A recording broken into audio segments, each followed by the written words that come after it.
दिल्ली के मुख्यमंत्री अरविंद केजरीवाल को सुप्रीम कोर्ट ने केवल कुछ ही दिनों की मोहलत दी है।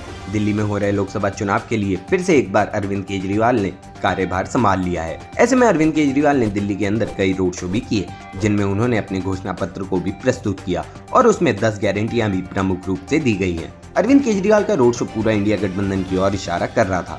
उन्होंने कहा कि मैं इंडिया गठबंधन के साथ ही हूँ और मैं सभी से क्षमा मांगता हूँ कि दिल्ली की 7 सीट इस बार इंडिया गठबंधन को ही जानी चाहिए।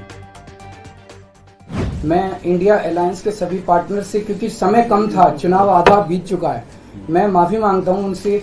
लेकिन मैं समझता हूं कि स्कूल खोलने पे, अस्पताल खोलने पे उनको आपत्ति नहीं होनी चाहिए और मैं समझता हूं उनसे जब मौका तो क्या लगता है कि चुनाव बाद अगर इंडिया गठबंधन आता है तो आपकी पीएम पद के लिए ना, मैं पीएम पद में, लेकिन जो भी सरकार बनेगी उस सरकार से मैं करवा के लाऊंगा, मेरे पे भरोसा करो। हम आपको बताना चाहेंगे कि केजरीवाल के घोषणा पत्र में काफी कुछ सुनने और देखने को मिला। मुख्य तौर पर केजरीवाल ने आम जनता से कहा कि वह चीन से भारत की धरती को वापस ले लेंगे। वह हर गांव, हर मोहल्ले में स्कूल एवं मोहल्ला क्लिनिक बनाएंगे। सेना में होने वाले युवाओं के लिए अग्निवीर का सिस्टम खत्म करेंगे। बेहतर शिक्षा का स्तर होगा और भी ऐसे अन्य कई मजबूत वादों के साथ केजरीवाल का घोषणा पत्र आप पार्टी को एक बड़ी मजबूती के साथ इंडिया गठबंधन के साथ हाथ में हाथ मिलाता हुआ दिखाई और मालूम पड़ रहा है।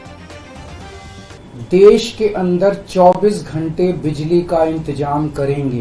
कैसे करेंगे? हमारे देश में 3 लाख मेगावाट बिजली प्रोड्यूस करने की क्षमता है, कैपेसिटी है। देश की पीक डिमांड, गर्मियों के अंदर पीक डिमांड, देश की सबसे ज्यादा डिमांड होती है 2 लाख मेगावाट। तो आज हमारा देश जितनी बिजली पैदा कर रहा है, पैदा कर सकता है, जितनी डिमांड है उससे कहीं ज्यादा बिजली पैदा करने की हमारी क्षमता है। लेकिन मेरे घर के अंदर फिर भी पावर कट लग रहे हैं। क्यों? मैनेजमेंट खराब है। दिल्ली में भी यही हाल था, पंजाब में भी यही हाल था। बिजली तो थी लेकिन मैनेजमेंट खराब था। हमने मैनेजमेंट ठीक करके दिल्ली में भी 24 घंटे बिजली का इंतजाम किया, पंजाब में भी किया, देश में भी करके दिखा सकते हैं क्योंकि हमें एक्सपीरियंस है। दूसरी गारंटी है शिक्षा की। कोई भी देश तब तक तरक्की नहीं कर सकता जब तक उसके हर बच्चे को अच्छी शिक्षा का इंतजाम ना कर दिया जाए। अगर किसी देश के अंदर ढेरों लोग अनपढ़ हैं, अगर किसी देश के अंदर ज्यादा बच्चे, कई बच्चों को बिलो स्टैंडर्ड, सब क्वालिटी, गंदी, बेकार शिक्षा मिलती है, वो देश कभी आगे नहीं बढ़ सकता। आज हमारे देश के अंदर सरकारी स्कूलों का बुरा हाल है।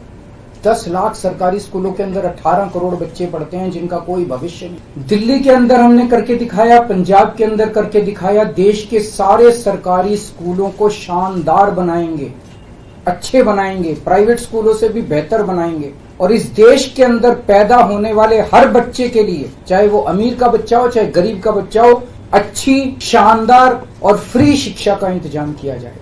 तीसरा, स्वास्थ्य। अगर मेरे देश की जनता स्वस्थ होगी, बीमारी नहीं होगी, तो देश तरक्की करेगा। पढ़ी लिखी जनता होगी, स्वस्थ जनता होगी, तो ये 140 करोड़ लोग ही तो इस देश को आगे ले जाएंगे। कोई एक प्रधानमंत्री थोड़ी देश को आगे ले जाता है, जनता आगे ले जाती। तो सब लोगों को अच्छे इलाज का इंतजाम करेंगे। आज अगर किसी को कि घर में कोई बीमार हो जाए, बड़ी बीमारी हो जाए, सरकारी अस्पतालों का बुरा हाल है पूरे देश के अंदर और प्राइवेट वालों ने लूट मचा रखी। पूरे देश में कोने कोने में, हर गांव में, हर मोहल्ले में मोहल्ला क्लिनिक खोला जाएगा। शानदार डिस्ट्रिक्ट हॉस्पिटल जितने, उनको मल्टी स्पेशलिटी बना के उनको शानदार प्राइवेट हॉस्पिटल्स की तर्ज पे बनाया जाएगा और इस देश में पैदा होने वाले हर व्यक्ति का पूरा इलाज मुफ्त होगा। चौथी गारंटी, चीन ने हमारे देश की जमीन पे कब्जा कर लिया। हमारी केंद्र सरकार से जब भी पूछा जाए वो कहते हैं कोई नहीं आया, कुछ नहीं हुआ। सब जानते हैं, पूरी दुनिया जानती है, सैटेलाइट का जमाना है, सबके पास तस्वीरें हैं कि किस तरह से चीन ने हमारी सरजमी के ऊपर घुस के और उसके हमारी जमीन के ऊपर कब्जा कर लिया। जुठलाने से समस्या का समाधान नहीं होगा, लोगों से छुपाने से समस्या का समाधान नहीं होगा। हमारे देश की सेना के अंदर बहुत ताकत है। हमारे देश की सेना को एक बार इजाजत तो दीजिए, उसको स्वतंत्रता तो दीजिए काम करने की।